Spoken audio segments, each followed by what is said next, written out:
The space station Nexus 7 hung like a tarnished jewel against the backdrop of swirling nebula gases.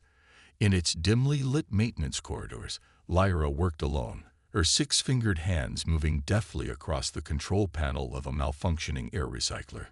"Fix it quickly," the station supervisor had ordered hours ago, not bothering to look at her directly. "And stay out of sight when the Confederation delegates arrive." Lyra nodded silently, used to such commands after 5 years aboard the station. She understood her place here, useful enough to keep, but embarrassing enough to hide. Born of an unauthorized union between a Trell scientist and a Vox navigator, Lyra belonged nowhere. The Trell, with their logical minds and pale blue skin, considered her emotional outbursts shameful. The Vox, golden-skinned and highly social, found her analytical tendencies and solitary nature disturbing. Both species had agreed on one thing: the hybrid child was a mistake. Lyra's appearance marked her instantly as different.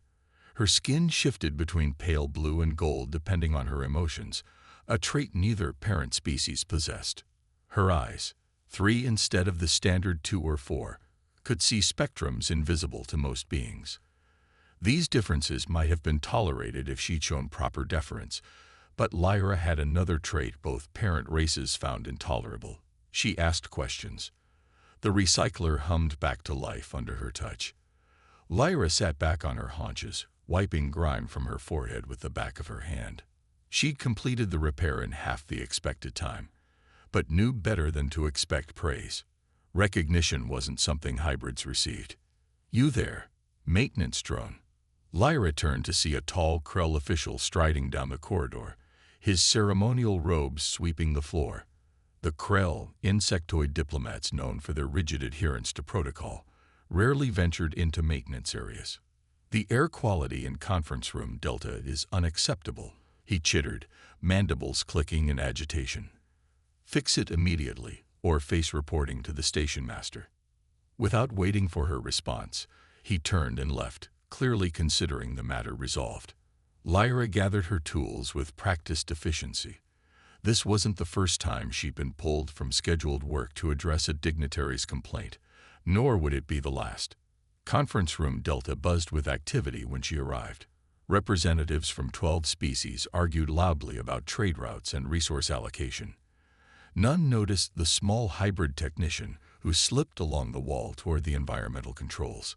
"The human delegation requests are absurd," announced a Vox ambassador, her golden skin gleaming under the lights. "They're newcomers who haven't earned their place." "Their technology is primitive," agreed a Trell diplomat. "Yet they demand equal standing." Lyra kept her head down, focusing on the control panel, but her ears caught every word.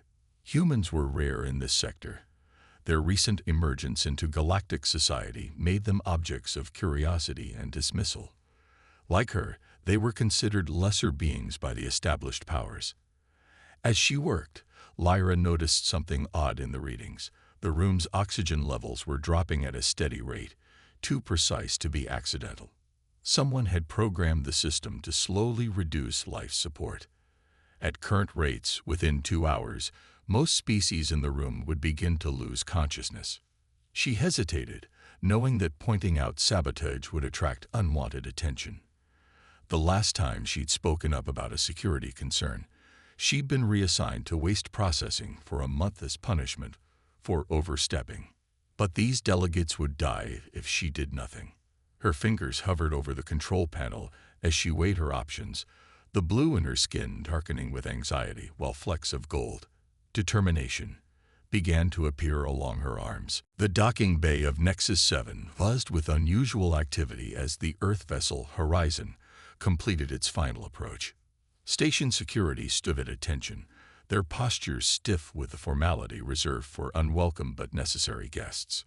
Captain Jack Reed watched through the viewscreen as his ship locked into position.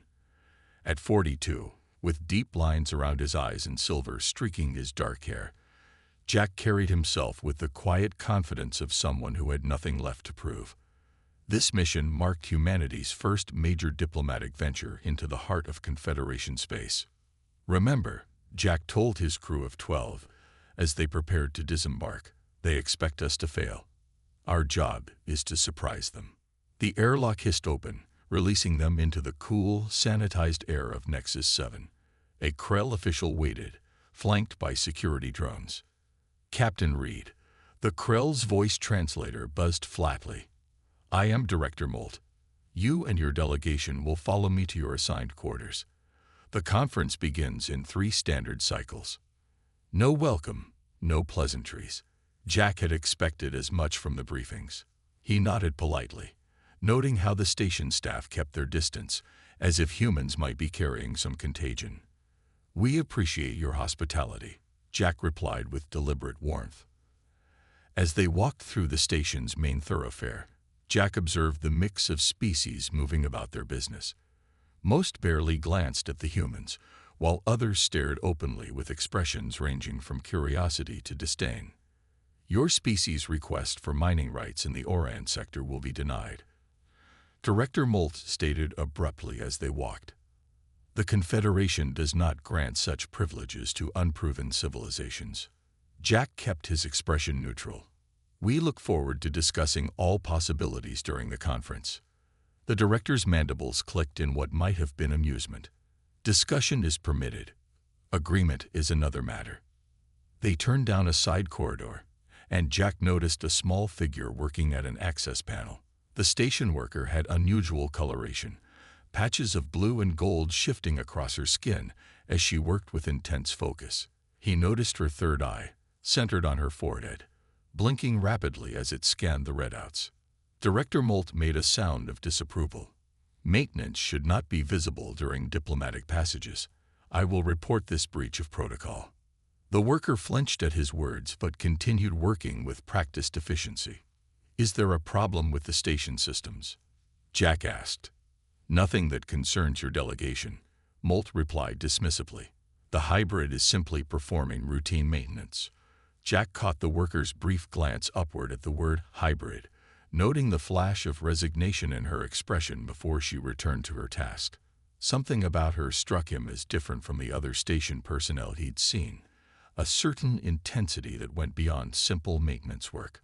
Later that day, after settling his crew, Jack made his way to Conference Room Delta for an informal pre-meeting. As he approached, he noticed the same hybrid worker exiting hurriedly, keeping close to the wall as if trying to remain invisible. Inside the conference room, representatives from various species were gathered in small clusters, none bothering to acknowledge the human's entrance. Jack moved to an unoccupied corner, listening to the conversations.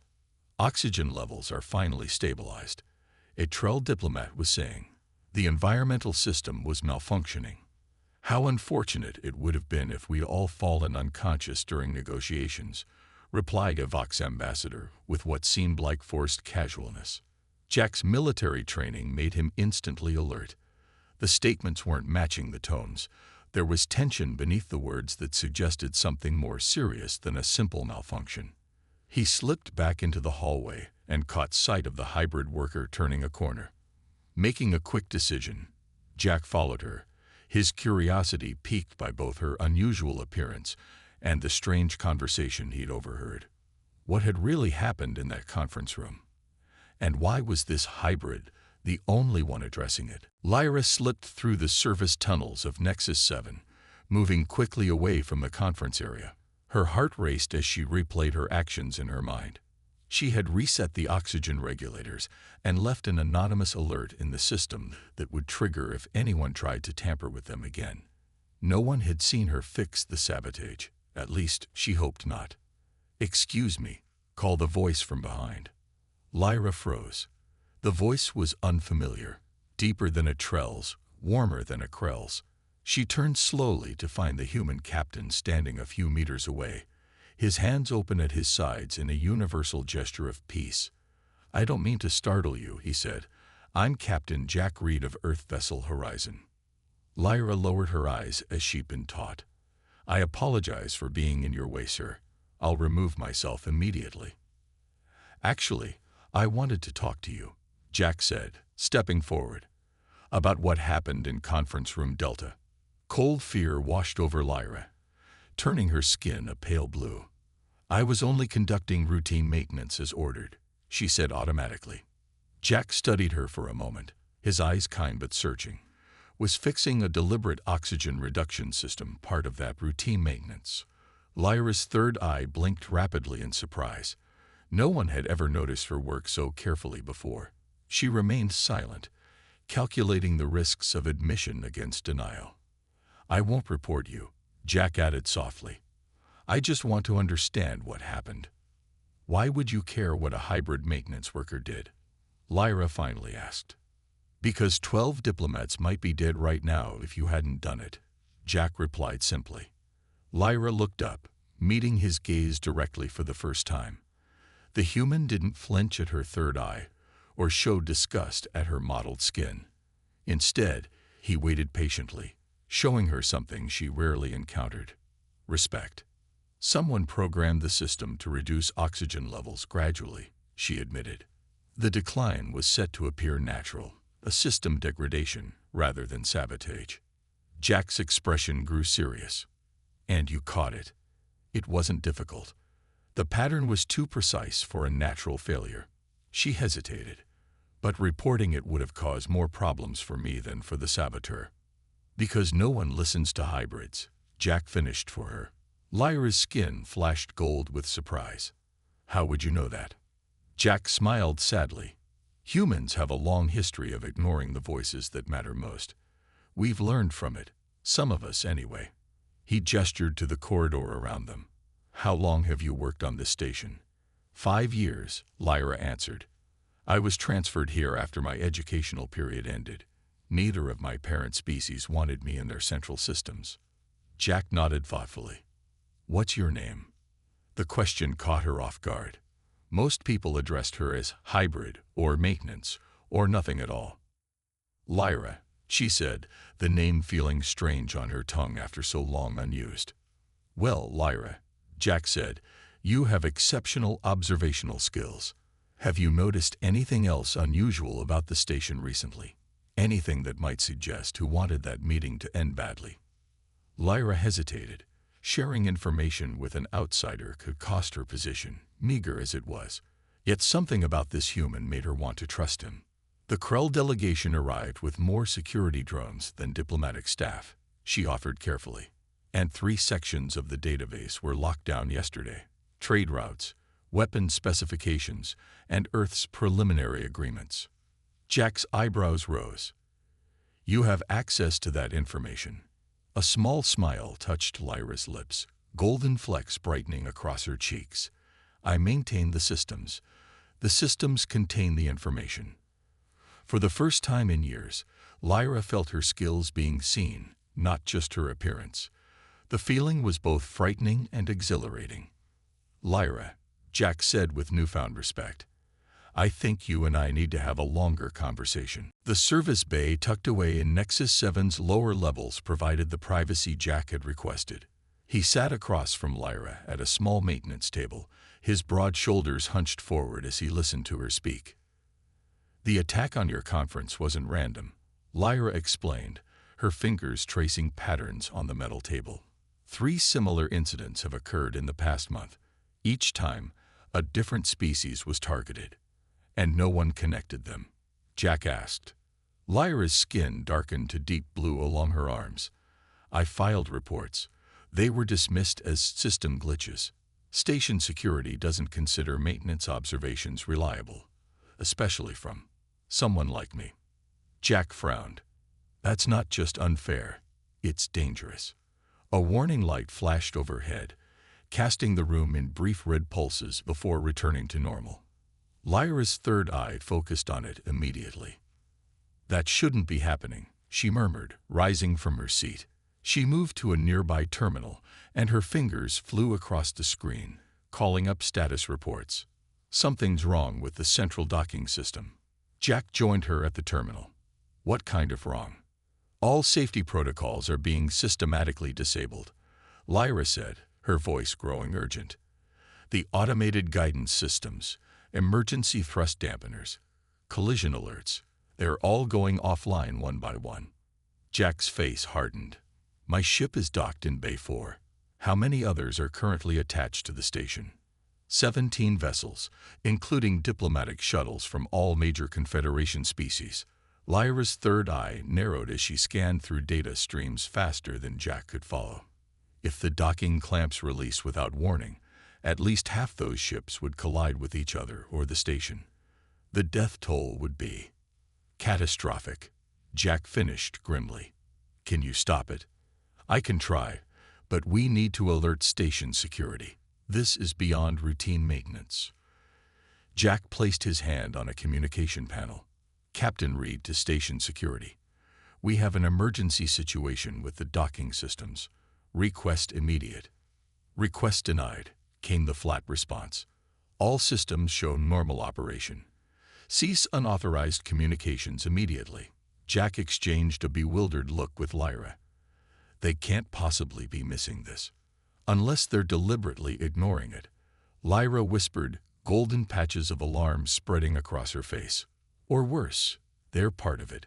The station shuddered suddenly, accompanied by a distant booming sound.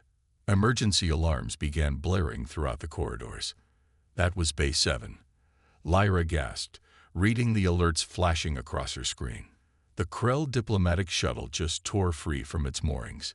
It crashed into a Vox transport vessel. Jack took a deep breath. We need to fix this ourselves. Can you regain control of the docking system? Lyra's hands hesitated over the controls. Access to critical systems requires senior clearance. I'm restricted to maintenance protocols only. Those people will die, Lyra, Jack said firmly. What do you need to bypass the restrictions? For a moment, Lyra's skin shifted rapidly between blue and gold as she weighed years of conditioning against the immediate crisis. Then resolution settled over her features, leaving her skin a steady, determined gold. I need direct access to the central computer core, she said, and I need you to keep station security away from us for at least 10 minutes. Jack nodded. I can do that. Where's the core located? Level B, Section 42. It's heavily monitored, but Lyra's third eye blinked rapidly. Wait, there's another way. Her fingers flew across the terminal, bringing up a schematic of the station. The maintenance tunnels run behind the core. There's an access point for emergency repairs that most don't know about. Another violent shudder rocked the station. The lights flickered ominously. Bay 3 just failed, Lyra reported grimly. We're running out of time. Jack straightened, determination in his eyes. Then we move now. Lead the way. Lyra hesitated one final moment. Captain, if we're caught, you'll be violating at least 7 Confederation protocols. Your entire mission could be compromised. Jack's expression softened briefly. Some things matter more than protocols, Lyra. Saving lives is one of them. Without another word, Lyra moved toward the service hatch in the corner, gesturing for Jack to follow. Smoke filled the narrow maintenance tunnel as Lyra crawled forward, Jack close behind her. The station's emergency systems wailed in the distance, creating an eerie backdrop to their desperate mission. 2 more turns, Lyra called over her shoulder. Her third eye glowed faintly in the dimness, providing just enough light to navigate the cramped passageway. Another violent tremor shook the station. Jack braced himself against the tunnel walls. Bay 5 just went, he said grimly. How many more before the station's structural integrity fails? 3, maybe 4, Lyra replied, her voice steady despite the patches of anxious blue spreading across her golden skin. The core access point is just ahead. They reached a small maintenance hatch covered with warning symbols in multiple languages. Lyra's nimble fingers worked at the locking mechanism, revealing the hidden panel behind it. This will give us direct access to the system kernel, she explained. From here, I can bypass the command restrictions and regain control of the docking clamps. Jack watched as she connected her maintenance tool to the panel. Can you tell who's behind this? Lyra's third eye narrowed in concentration. The override commands are coming from multiple terminals. Too many to be coincidental. This is coordinated. Her fingers moved with practiced precision across the interface. I'm initiating emergency lockdown protocol for all remaining docking bays. Through the thin walls, They heard the distinctive thud of magnetic clamps engaging. "That should hold the remaining ships," Lyra murmured, not looking up from her work. "Now I need to restore the safety systems." Jack's communicator crackled to life. "Captain Reed, this is Station Security Chief Ravex. Your unauthorized access to critical systems has been detected. Cease immediately or face severe consequences." Jack lifted the device. "Chief Ravex, we're preventing a station-wide catastrophe. Multiple docking bays have already failed. We're trying to. Your interference is noted and will be reported to Confederation authorities." The voice cut him off coldly. "Security teams have been dispatched to your location." Lyra's hands paused momentarily. "They're coming to stop us, not help us," she whispered. "Why would they?" Her third eye suddenly widened. "Jack, look at this." She shifted the display to show him a series of command codes. "These aren't random failures. This is a deliberate attack sequence, and it's coming from within the station's security division." Jack's face hardened. "Can you redirect the security teams?" "Better," Lyra said, her skin now glowing with intense gold determination. "I can show everyone exactly what's happening." Her fingers flew across the interface. Suddenly, all communication channels throughout the station opened simultaneously. Lyra's voice, calm but urgent, echoed through every corridor and chamber of Nexus 7. "Attention all personnel and delegates.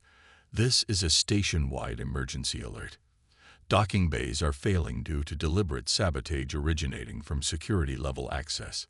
3 ships have been destroyed. Evidence is being transmitted to all diplomatic vessels and Confederation headquarters." She switched back to the core controls, frantically working to stabilize the remaining systems. "I've locked out the saboteurs, but they've already done significant damage to the primary power grid. We have minutes before total failure." Jack watched her work, amazed at her speed and precision. "Can you fix it from here?" "Not entirely, but I can reroute emergency power to critical systems," Lyra replied. Her third eye tracked multiple data streams simultaneously as her hands never stopped moving. "There, life support and artificial gravity should remain stable." The sound of approaching footsteps echoed through the tunnel behind them. "Security's coming," Jack warned. "Let them," Lyra said with newfound confidence.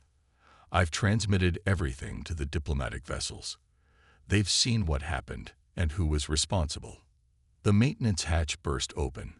3 security officers aimed weapons at them, with Chief Ravex standing behind them, his face contorted with rage. "Arrest them both for sabotage and interfering with station operations," he ordered.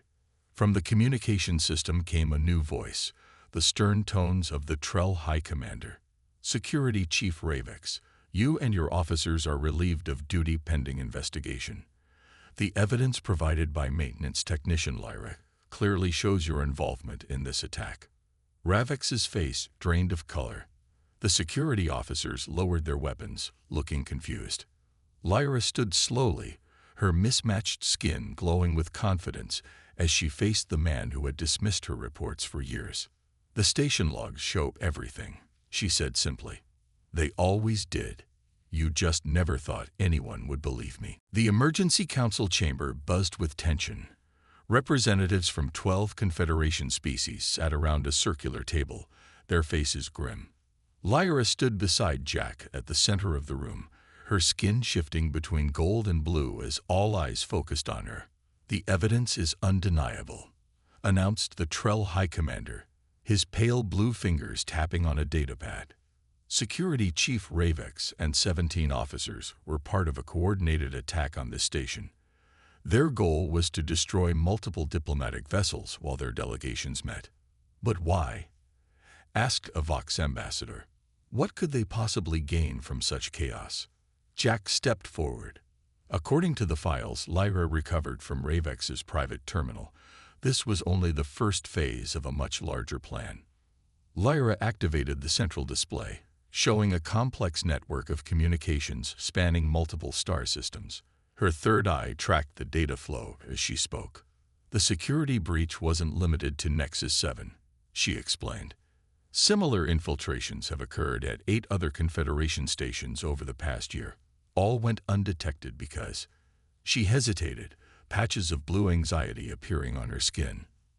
Because, prompted the Krull representative impatiently. Because the reports came from maintenance workers, service personnel, and others considered unimportant, Jack finished for her. People whose concerns were systematically ignored. Murmurs spread around the table as the delegates absorbed this information. Many couldn't meet Lyra's gaze. The organization behind these attacks calls itself Purity Front. Lyra continued, her voice growing stronger. They believe the Confederation has been weakened by cooperation between species. Their ultimate goal is to destabilize the central government and establish separate territories for each pure species. And they specifically target hybrids and non-conforming individuals, Jack added. People like Lyra were their first victims, isolated, marginalized, and easy to eliminate without anyone noticing. The Trull commander's face darkened. Are you suggesting our social structures made this attack possible? The evidence speaks for itself, Jack replied simply. Valuable information was ignored because of who reported it. Silence fell over the chamber. The Vox ambassador was the first to speak again. What is the extent of this Purity Front? How deeply have they infiltrated our governments? Lyra brought up a new display showing a map of Confederation space with dozens of pulsing red points. Based on the communication logs we recovered, they have operatives in every major system. Their next planned attack is against the Confederation's Central Council in 15 days. Gasps echoed around the table. The Central Council meeting would bring together the highest leaders from all member species. We must cancel the council meeting, declared the Krull representative, mandibles clicking anxiously. That would only delay their plans, Jack countered, and show them we're afraid. What do you propose instead, human? Asked the Trull commander with a hint of challenge in his voice. Jack looked at Lyra, giving her an encouraging nod. She stepped forward, her golden determination now outshining the blue anxiety on her skin. We need to establish an immediate response team, she said, her voice clear and confident in a way it had never been before. Not traditional security forces, but a diverse group that thinks differently. People who notice patterns others miss. You mean more hybrids? The Krull representative almost choked on the word. Hybrids, nonconformists. People from all backgrounds who have been overlooked, Lyra affirmed. The Purity Front succeeded because they exploited our blind spots. We defeat them by eliminating those blind spots.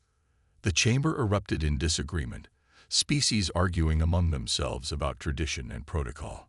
Jack watched Lyra standing firm amid the chaos, no longer shrinking from attention. Finally, the Trull commander raised his hand for silence.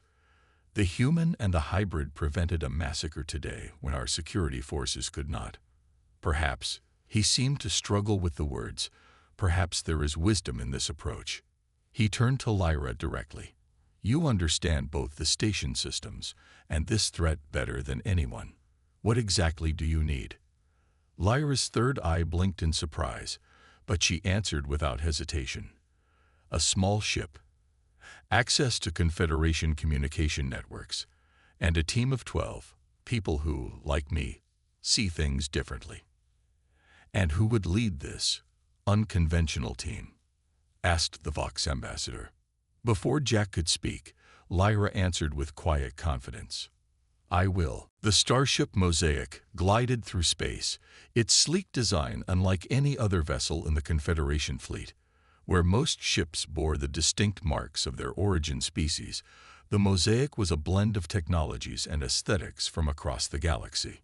On the bridge, Lyra sat in the commander's chair, watching her crew work with practiced efficiency. 3 months had passed since the crisis at Nexus 7, and in that time, the Mosaic had prevented 4 major Purity Front attacks. Status report, Lyra requested, her skin a calm, confident gold.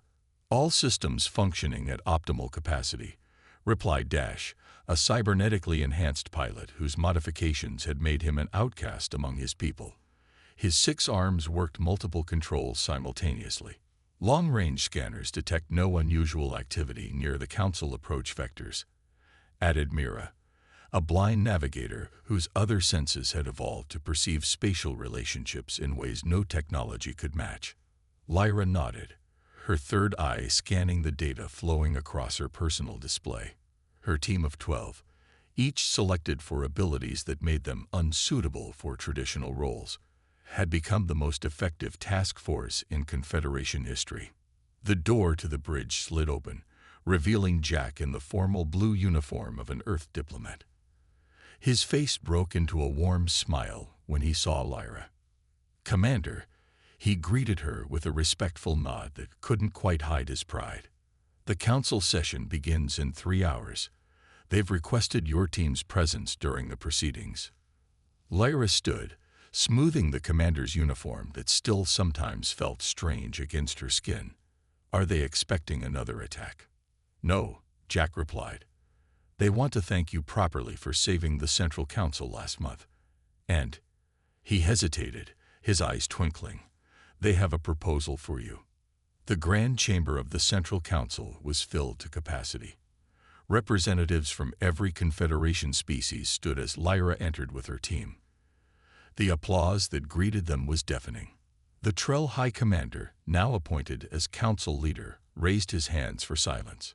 "3 months ago, we faced a threat unlike any in our history," he began, his voice carrying throughout the vast hall.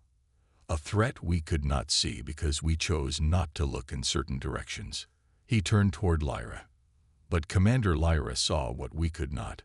The chamber's main display activated, showing footage of the Mosaic's recent missions, the team working seamlessly together, each member contributing unique perspectives to solve problems conventional forces couldn't address. "The success of the Mosaic Task Force has led us to reconsider many of our most fundamental assumptions," the Council Leader continued. "Today we vote on Proposal 713. The establishment of an integrated special division within our defense forces based on Commander Lyra's model." Murmurs spread through the crowd. Lyra felt a mixture of disbelief and hope wash over her. Her skin rippled with blue and gold patterns. Furthermore, the council leader added, "We propose amendments to our central charter, specifically addressing the status and rights of hybrid citizens and other non-conforming individuals within Confederation space." From her position beside Lyra, Mira whispered, "They're changing the laws because of us." "Because of what we proved," Lyra corrected gently. The vote was nearly unanimous. As the results appeared on the main display, cheers erupted throughout the chamber. Jack stepped forward to stand beside Lyra, his smile wide. "How does it feel?" he asked quietly. Lyra looked around the room, at her crew standing tall and proud, at the council members who now looked at her with respect instead of disgust, at the hundreds of hybrids who had been invited to witness this historic moment. "It feels like the beginning," she answered. "Just the beginning." Later, as the Mosaic prepared to depart for its next mission, Lyra found Jack waiting in the docking bay. He held out a small package. "A gift," he explained, "from Earth." Inside was a simple mirror, beautifully crafted. As Lyra looked at her reflection, her 3 eyes, her blue and gold skin, all the features that had once marked her as unwanted, she saw something she'd never truly seen before. "Sometimes," Jack said gently, "it takes someone from far away to help us see our true worth." Lyra nodded, understanding flowing through her. The Confederation was changing, slowly but surely, learning from humanity's greatest strength, the ability to see value in difference. "Thank you," she said simply, "for seeing me." "I just looked," Jack replied with a smile. "The worth was always there."